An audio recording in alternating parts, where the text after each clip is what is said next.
Billy Bob here for the Baytown Snoop. Melania Trump and her son Barron haven't been in the public eye much since the election. Now, it seems to me that Melania is a very private person who is also a loving and devoted mother. She's been criticized for staying in New York with Barron. Granted, it costs us money for her to do that, but I, for one, have no problem with my tax dollars going towards her and Barron's security.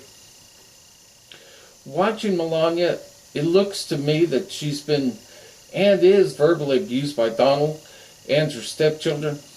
Bear with me here. Look at the speech she gave at the GOP convention.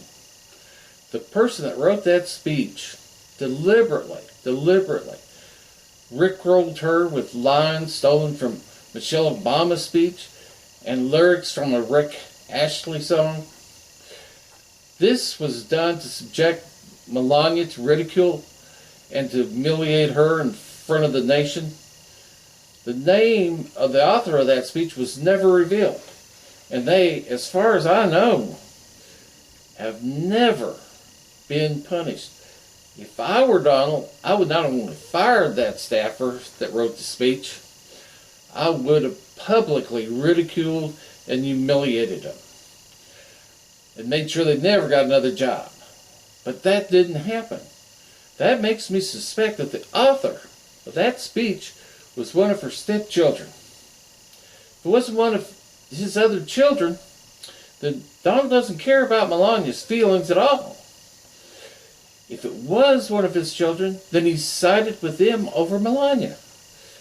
Now, in public, Trump uses Melania and Barron as nothing more than props. Instead of Melania being by his side, he leaves her to walk behind him. Her slapping his hand away in Israel during his overseas trip says a lot about the marriage. The way I see it, her stay in New York City is a vacation from the nightmare of being around Trump. It's also a blessing to Barron not to have to be subject to Donald's verbal abuse. Personally, I would support Melania if she were to file for divorce.